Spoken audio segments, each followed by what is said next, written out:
Thank you for having us here in London. We're glad you're all here. But what you came to hear is the panel to tell you where the economy is going in Europe. So I'm going to ask all of our panelists to please come up and be seated, and then I'll introduce them when they're up at the podium. So come on up, please. Next to me here is Ross Ahlgren, is a Tepper graduate from 1988, is general partner and founder of Kreos Capital. Keith Cornell is down there, sorry, Keith. Keith Cornell is the Tepper graduate also from 1980, chairman of poLight. We have Davor Hebel is down on the far end. Davor is a Heinz graduate, 1999, correct? Perfect. And Davor is partner of Fidelity Growth Partners. Alex Canastra, CIT grad from 1980, chairman of Pamplona Capital Management. And Karen Wilson, in the middle there, between all the guys. MCS, math major, 1986. Founder of GV Partners and also consultant for Structural Policy Division of the Science, Technology, and Industry Directorate of the OECD. So please help me in welcoming our panelists.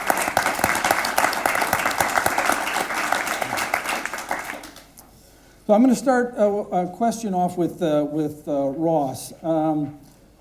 When you look at the global economy now, Ross, things, we're no longer in crisis mode, so to speak. But we certainly do still face headwinds, and there's a long way for us to go before we really feel comfortable that we're in a true recovery.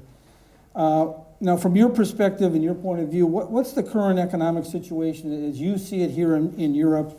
And are there positive signs or specific areas within Europe that are doing particularly well? Okay.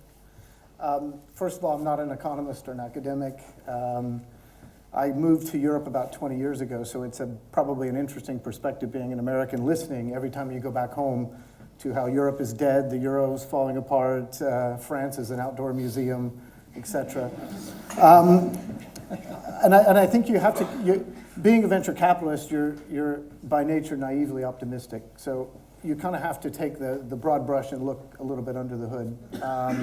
And I do think that there are particular areas within Europe that are doing well. There's geographies, the Berlin, the Tel Avivs, the Londons, the Stockholms that are creating. Europe in general, probably when I started the business 15 years ago, didn't have the infrastructure that, from a venture capital point of view, that America did. You didn't have a real, reliable, and stable infrastructure of serial entrepreneurs, very good management teams, early stage venture capital. And it's people like Keith down there and other people that have raised the game over the last 15 years to where we now see serial entrepreneurs coming back. We start to see some of these things happening. We're starting to see more and more long-term venture capital, like our firm is on its fourth fund. So there's a bit of an ecosystem that's developing along those lines. I think you also have a unique sort of blend in Europe, not only time zones for a financial market point of view, but from a venture point of view, from M&A activity, it's a much more natural home for Middle Eastern money or Russian money or a lot of other money coming here for M&A. We were just approached by one of our investors from Silicon Valley who's helping a Chinese, a large conglomerate, do M&A in Europe. There's barriers to entry for the Chinese to work in the US that aren't prevalent in Europe. So I think there's those areas. And I think we're always going to follow the US in terms of our broadband penetration and things like that. So the whole online, offline to online sort of thing is accelerating very rapidly. Europe has always been probably better at mobile devices than America, so it really plays into the hands here of having a single standard for all of Europe. So we don't tend to go from New York to New Jersey and drop phones. We can go country to country and it still works. And that bodes well for the future where every device is mobile. Great. Okay, thank you very much. Alex, so there's a lot of attention paid to the problems within Europe and the Eurozone during this sort of economic crisis. In your view, what is it that's unique about Europe relative to, say, the U.S. As an example, And is it the case that Europe is facing deeper problems, or is that somewhat of a misconception? Well, it's a bit of a question in economics as well, right? And they say, what's the difference between economists and astrologists? And the answer is astrologists guess right sometimes. so it's tough to really say what's ahead. I mean, the obvious difference between the problems in Europe and in the US is the European Union and the Eurozone in particular is a monetary union. And it's very tricky to maintain a monetary union without a fiscal union and without a social union of social policies. So in the US, where the fiscal, the social policies are the same, you know, you've got retirement age, you've got work week, you've got labor laws, federal laws prevalent, and also you have this central bank and the Ministry of Finance where the borrowing and the money printing machines are somewhat linked. In Europe, the problem you have is you got countries with their own budgets and they borrow money separately, but they can't print it separately. They have to go to ECB for the printing press. And then the Germans say, you know, why should we support funding Greeks or French when their work week is half of ours and their retirement age is 20% less and so on. So it creates a lot of tensions because the union is not complete. Having said that, the fundamental problem that they're all facing, you know, European countries or the US, is budget deficits. I think US budget deficit is the same as, if not worse than many European countries. Debt level is the same as, if not worse. But because US is bigger, it's got, let's say, on balance, more innovation, and it's got, more importantly, an unrestricted, especially in the current administration printing press, it can get over the hurdles and make things look like they're better, when fundamentally they're not really that much better. So in the short term, I would say they're better. In the long term, the problems that Europe is having have become more acute. And when the problems are more acute, they, let's say, require more attention. And because of that, there's maybe some probability of them getting fixed. I don't see anything happening in the US that will fix the problems. So longer term, I'm not sure I'm much more optimistic about the US than Europe. I think they just have different kinds of problems, but of similar nature. The one thing about the US that people oftentimes don't factor in is we focus on the federal deficit and federal debt, but there's plenty of deficit and debt at the state level as well, and if you folded that in, things do look much worse than just looking at the federal. Yeah, and if you look at the public debt, which is the government debt of what, 75% of GDP, but then you add the state debt, you add the Social Security and all the other sort of off-balance sheet numbers, you get well over 100% of GDP.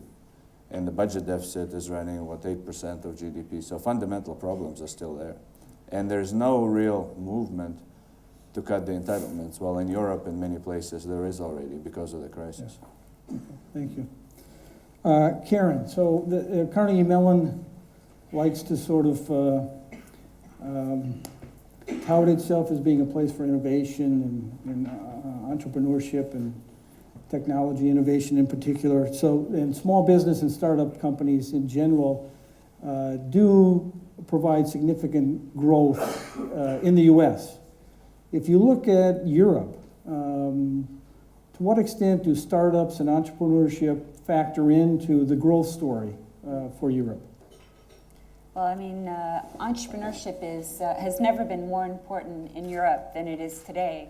And Europe needs new sources of growth. Many countries around the world need, but certainly across Europe. And traditionally, Europe has relied upon large companies. It varies, of course, across countries in Europe, but on large companies and also on SMEs. But the problem is the majority of SMEs, I've seen numbers that show about 60% of SMEs don't want to grow. They're small businesses, they're restaurants, they're mom and pop shops. What Europe needs are more high growth firms. It's high growth firms. We've seen from research that we've done at the OECD and other academic research that's been done by many people in the US and in Europe and other parts of the world, that it's these young, innovative firms that create jobs and economic growth. And that's what Europe needs, and that's what we're really missing. The culture is changing, as you mentioned. Things are improving in the last 5 to 10 years, but we still have a long way to go. I think there are a number of things that need to be done in Europe. First of all, you mentioned some of the regulatory sort of barriers across Europe. There are different rules in different European countries, so it's hard for these high-growth firms to grow across Europe because there are barriers to doing business across borders. So that's one issue. Another issue, of course, is finance. With the recent financial crisis, many banks don't want to loan to startups.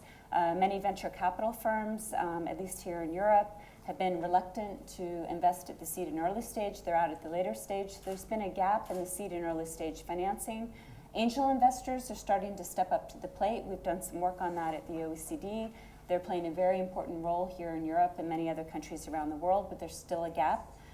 In fact, we can see in the numbers that venture capital financing in Europe is 1/4 what it is in the US. But what's even more alarming is that there are many more deals in Europe, but they're much smaller. So it just shows the fragmentation. We're giving a lot of money to many companies, but we're not giving enough for them to really grow and get beyond borders and be successful and be those big companies like we see in the US. So there's a lot of work to be done there. Unfortunately, in Europe, the policymakers like to come in and they want to help fix the problem. European policymakers like to throw money at the problem, and I think that only makes it worse in some ways. The public sector can play an important role by being a catalyst, but they have to be a catalyst for getting private investors in. And the problem is, in many cases, they crowd out private investors. So there needs to be a balance of, what is the role of policy? How can they encourage private investors to come in? How can they address market failures, but then get out once the market is working well again? And the last point I would say is that culture is very important. And it is changing, but in Europe, there's still a very strong fear of failure. Many people don't want to take a risk. They don't want to go and try a startup because if they fail, they'll never get a job again. And so they don't want to try. Whereas in the US, if you start a company and you fail, it's almost like a badge of honor and you start again and everyone gives you a chance. But there are both perceived and real barriers, even including bankruptcy rules in different countries in Europe. Mm-hmm. So that really needs to be addressed. But to address culture, to change culture, it's really a long-term thing, and I think that's where schools and universities play a very important role. So I think integrating entrepreneurship into the curriculum is really, really important, exposing students to it, having them realize that it's a career option for them. Many students in Europe don't think about that. They want to work in the public sector. So I think that entrepreneurship education is very, very important, and building that ecosystem, building links between universities and business. I think you had said earlier before the talk that 40% of the companies in the Pittsburgh area have some link to Carnegie. State of Pennsylvania. Have some connection to Carnegie Mellon. That's and right. It's that ecosystem. Carnegie Mellon has been reaching out and working with the community, and we need to see more of that with the universities in Europe. Okay, great, excellent. Keith, Karen just mentioned venture capital, about it being, I think, 1/4 of what it is in the U.S. In the U.S., it's a really important source of funding for young startup types of companies. How do you see the state of venture capital here in Europe, and how does it compare to the U.S.? Bob, I actually came into this talk with a couple of points to make, and I was fairly negative and pessimistic. I was trying to figure out where Ross got the Kool-Aid because he was pretty upbeat on venture capital. So I tested my messages on a venture capitalist in the audience. I'm not going to give him any billing because he's never given me money.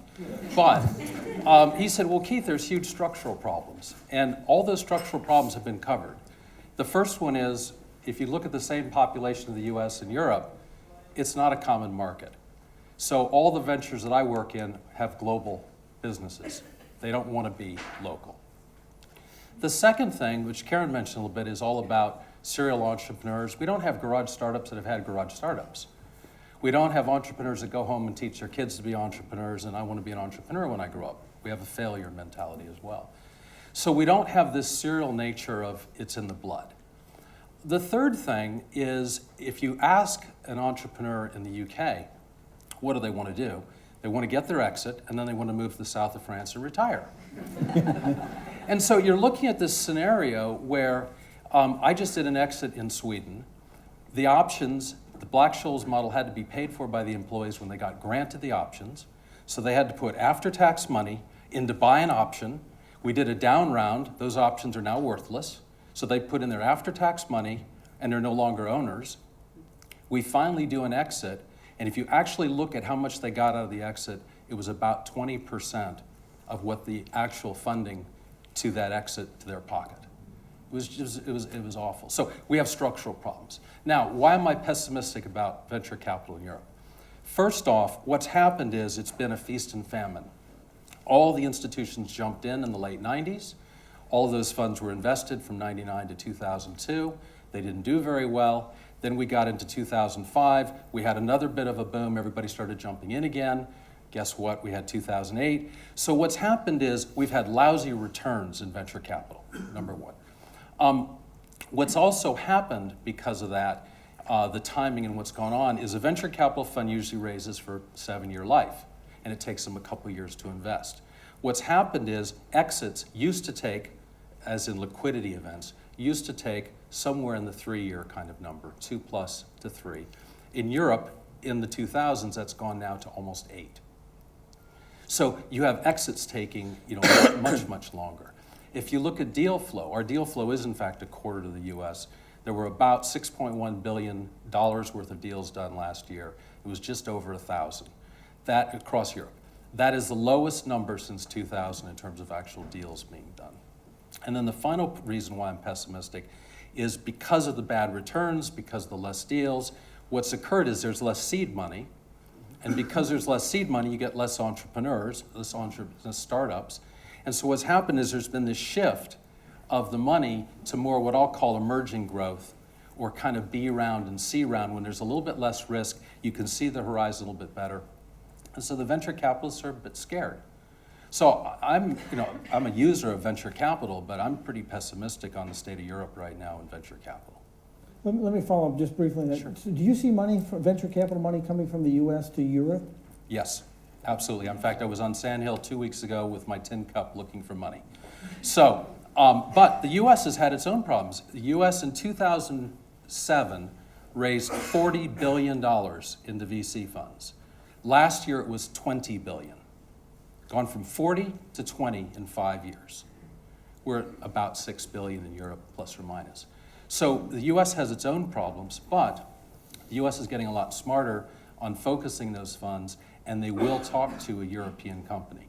When I tried to raise funds in 2005, all of them would talk to me, none of them would give me money. None of them wanted to come to Europe without having an office. They're starting to change that now.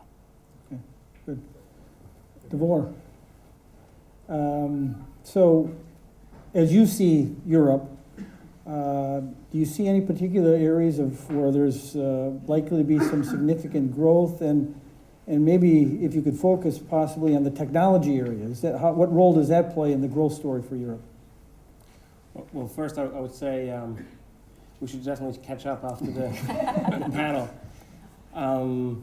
I'm a venture capitalist, and we focused 100% on investing in technology companies. So I don't know, I live in a very different Europe, and maybe it's my US education, but I kind of bring that perspective. And I think that one of the key issues that people make is that they forget that history is not indicative of future and future returns. And last decade or so, I think in technology in Europe has been pretty brutal. And a lot of the stories and a lot of the points that people have made, I think I could not agree with more. But I do think things are changing. And they're changing all across the continent. They're changing for people who maybe were best of the best and had chances to go into banking or hedge funds. And those people are now considering real jobs. And they're realizing that building something actually is more rewarding than working in a company just for the salary. Statistics show actually that entrepreneurship pays, and that entrepreneurship, for its sake of some qualifications, make more money in their lifetime. But I really want to focus on the data that would make me feel confident. I looked at our portfolio of companies that we invested since 2010 with our new £100 million fund. The lowest growth, annual growth, is 65% year over year. We invest in companies in software, internet e-commerce, and games. And why is that? 80% of the internet use is outside of the US today. It's not anymore about Silicon Valley. Clearly Silicon Valley is the key, but we see companies spring and being billion-dollar companies all around Europe. Spotify in the Nordics, Zalando in Germany, Wonga here in the UK, and the list goes on and on. Even in the short 10 years, some of those companies did not exist. So this is sort of the new breed of companies. And just to give you, for example, gaming, people have gone back and forth about Zynga and whether it's a great company or not. Recently, last week, there was an article about King.com, a European company, has just eclipsed Zynga as the largest social gaming company based here in the UK. Supercell business in the Nordics is now the largest iPhone game developer. So these are the companies and entrepreneurs who don't have that recollection of what it was like last 10 years or 15 years. And those guys don't know, maybe that they shouldn't be as ambitious as the US counterparts. Retail, 3.4 trillion euro industry here in Europe alone. And people forget that, some of the largest global brands are European brands. H&M, close to $100 billion company, is a European business. IKEA, Zara or Inditex, Aldi. So all of these companies, again, are homegrown European businesses. And what we're seeing now with this offline to online move, we're seeing the same giants being built on the online side. So Zalando, which is rumored to go public at multi-billion-dollar valuation. ASOS, which is already a multi-billion-dollar company here in the UK. We see these industries growing at double-digit %, even here in Europe. And I think next 10 years is going to be different from the last 10 years. And that's why I'm bullish. Okay, great, thank you. I want you to think about some questions. I'm going to ask one last question and leave it open to anybody to answer, but think of some questions that you'd want to ask the panel. Regulation, taxation, what is the situation here in Europe? It's a big deal in the US now, talking about how the tax burden should be, who should bear the tax burden. How does that affect entrepreneurship here in Europe? How does regulation affect it? Any thoughts on that? And then I know Karen answered the question directly, but what role does government play in general, and maybe universities, what role can they have in this process? So I guess since I live in France, I better tackle the tax question first.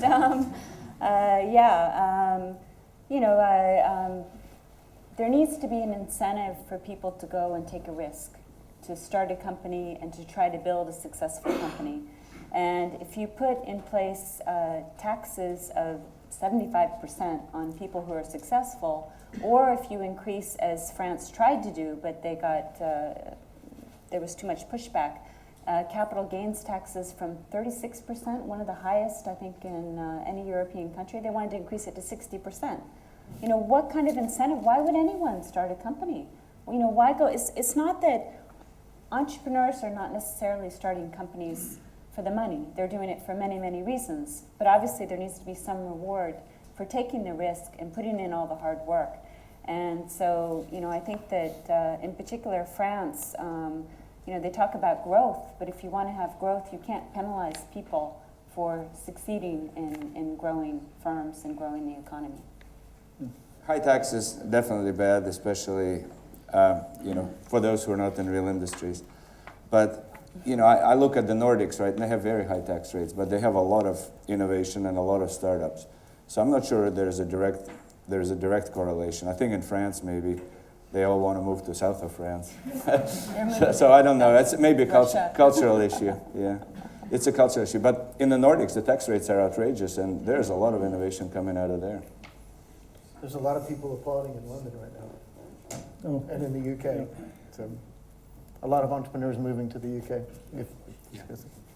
The UK is attempting to do some work around enterprise schemes and around creating better taxation vehicles for angels to want to invest. Yep. They're not quite there yet, but they are moving in that direction. Can't comment on anywhere else. Great. Okay, do we have questions from the audience? Anybody want to ask our panelists a question? Yes.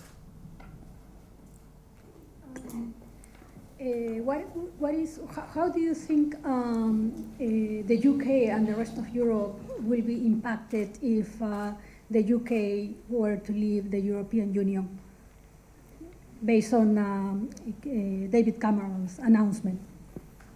Who wants to take that?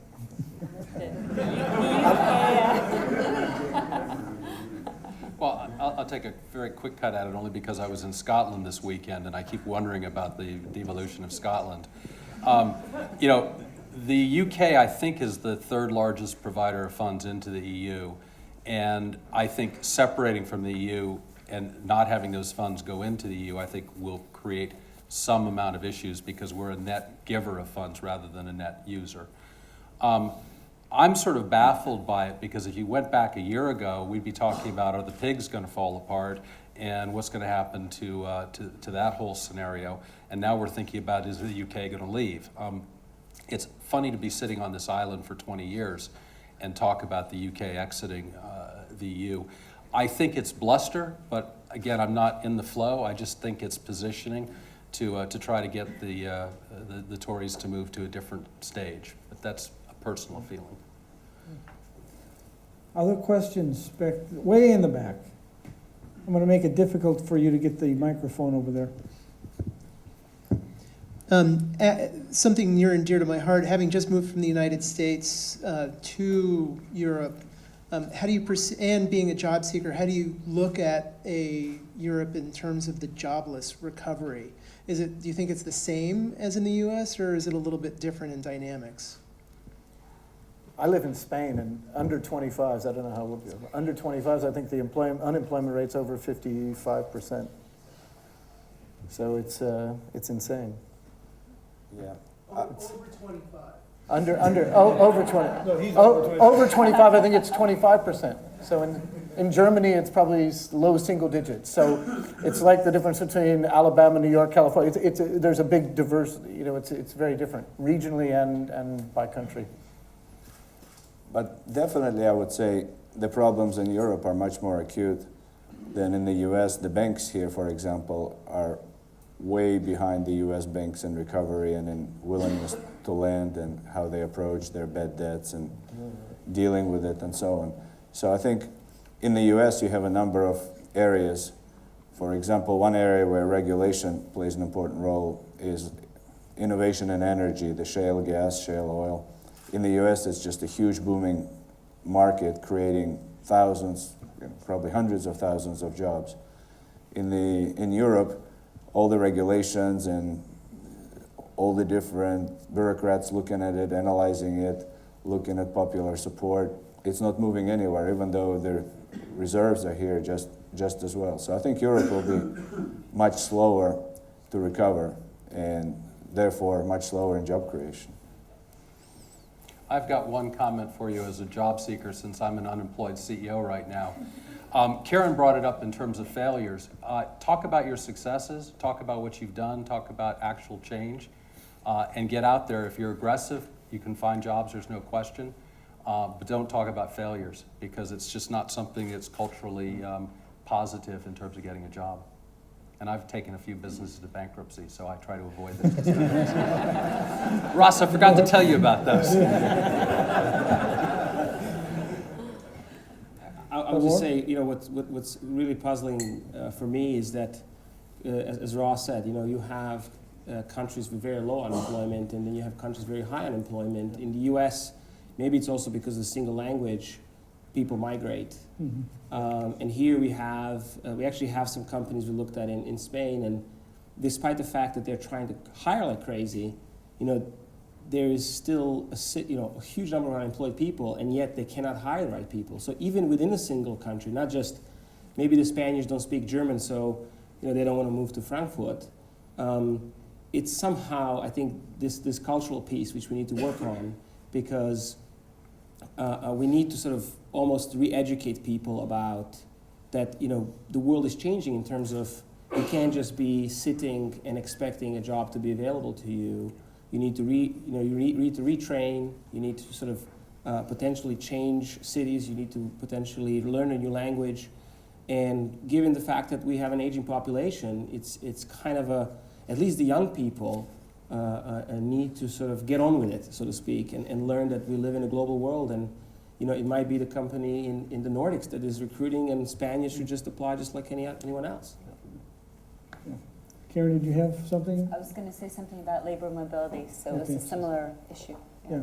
It's the one business that's doing well in the U.S. is moving vans. Yeah, exactly. Other questions? Here. Yeah, yes. I can probably speak loud enough. Innovation is a set of different activities, one of which is having a bright idea. Another and compelling bigger factor is the ability to actually execute.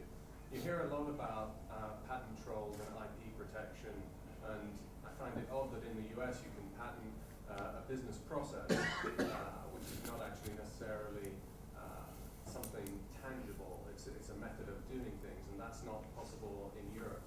To what extent do you feel that there's a risk that the desire to own IP and preempt actual innovation, which is turning that IP into a product or a service, may eventually stifle or create a land grab for big companies to prevent smaller companies coming to market with the same ideas? Do you have experience with that? Yeah, any of you have experience for that?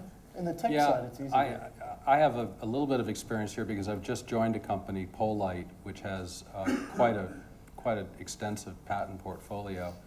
And one of the questions we've been asking ourselves at the board level is there the ability for others to block us?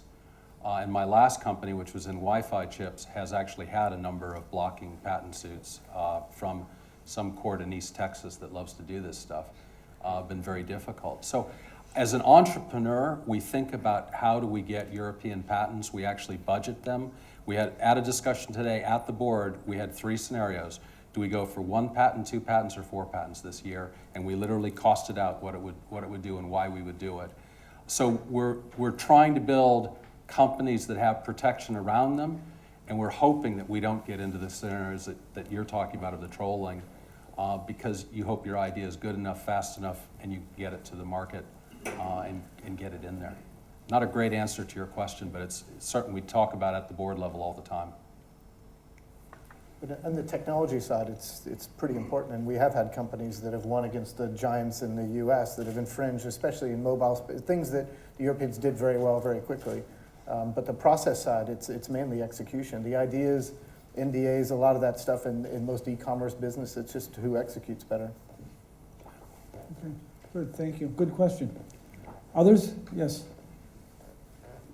So technology-led development and venture capital and internet companies hold the promise for delivering great jobs for well-educated people. We have a lot of stories recently, particularly in the UK, around international companies delivering economic value for only a very few. So for example, Amazon, Starbucks, Facebook. How do you think we can make, companies, the venture capital supported companies, internet companies, scale sustainable job creation for a whole nation, not just for a select few? Those of you in DC?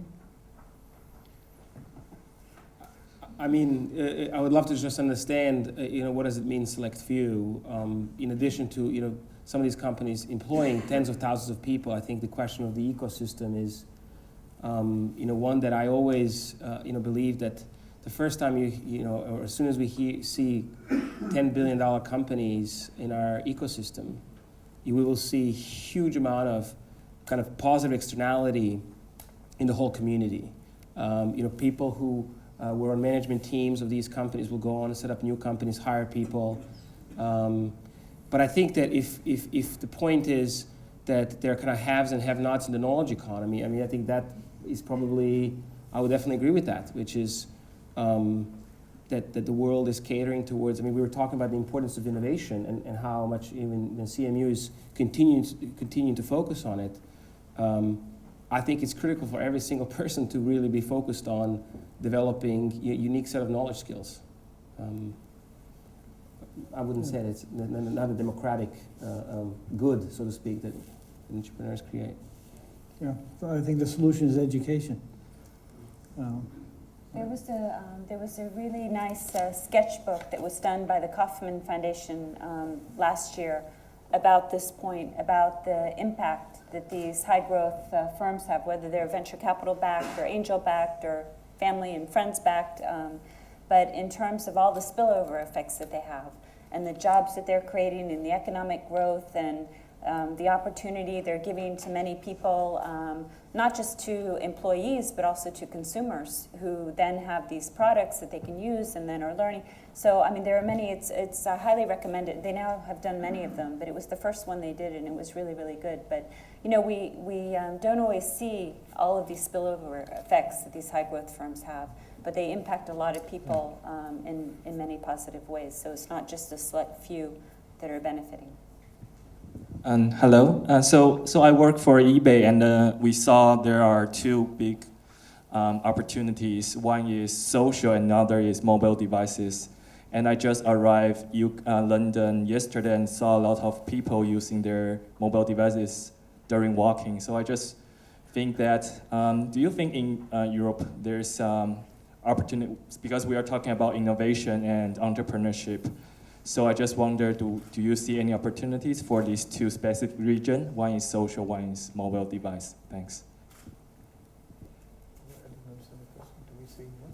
Opportunities here for social and, what was it, for social and mobile devices? Absolutely. As I said before, I think from the early days of GSM, I think Europe got it right, one standard across all, and it exploded with innovation. With everything that was around that, and I think now it's the same thing. I think it's happening globally. I think there's probably, at some point it's going to surpass the amount of search and product, everything that's bought on the internet will be more on mobile devices, whether it's tablets or phones or whatever. But the phones give unique capability to do location-based services and other things. It's fascinating what's going on with it right now. Davor?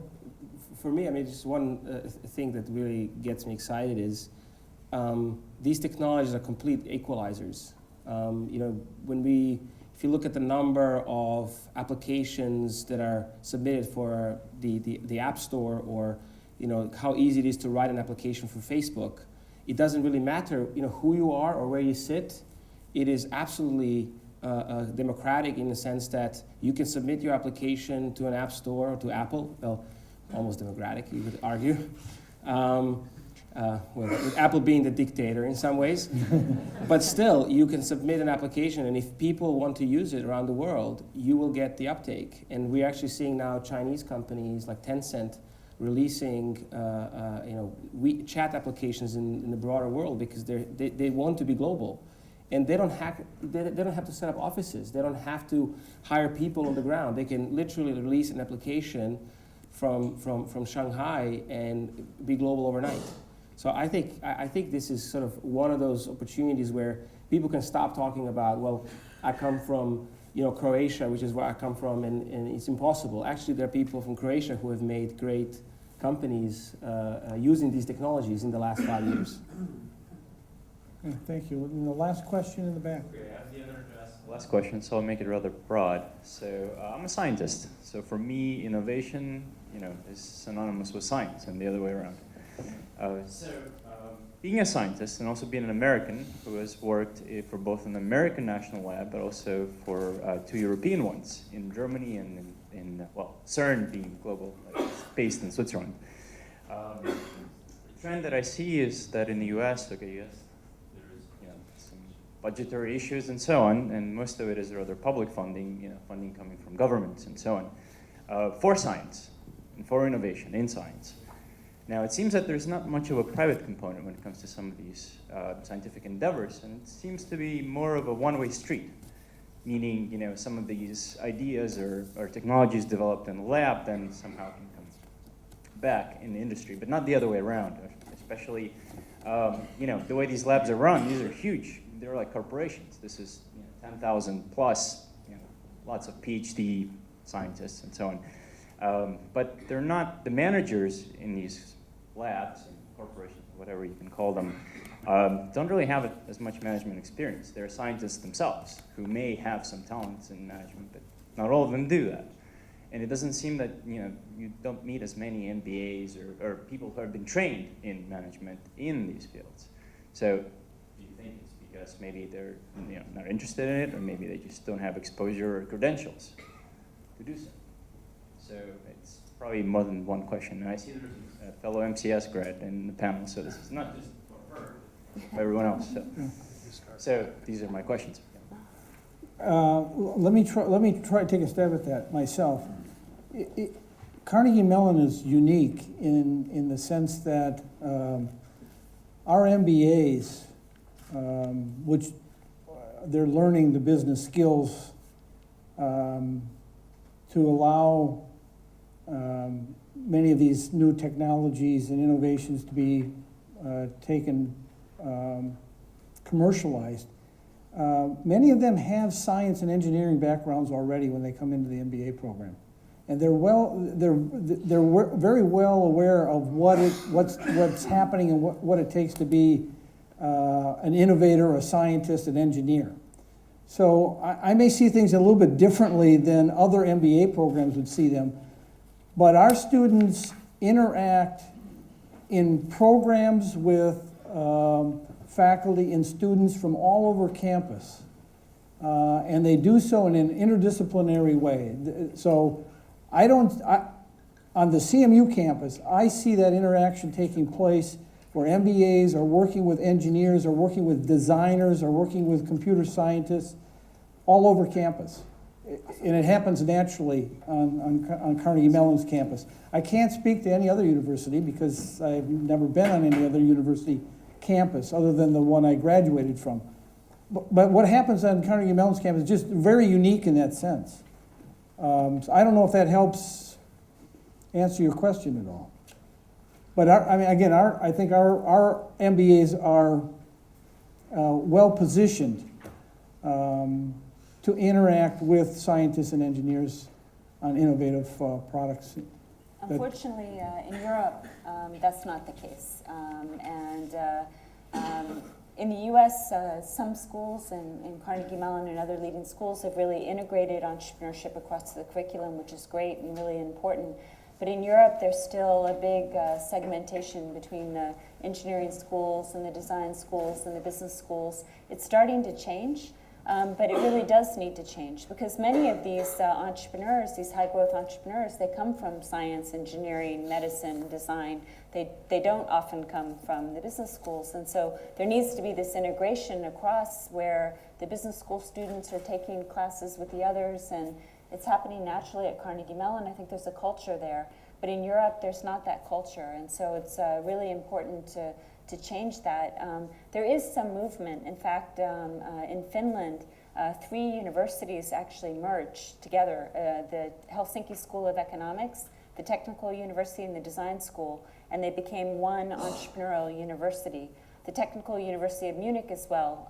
The president had a goal of becoming an entrepreneurial university, and they're reaching out to other universities in the Munich area. So it is starting to change, but it doesn't come naturally. So I think Carnegie Mellon is really lucky that it has this sort of culture. But it's really important for entrepreneurship that it is integrated and that there is an ecosystem built around the university as well, like Carnegie Mellon has also done.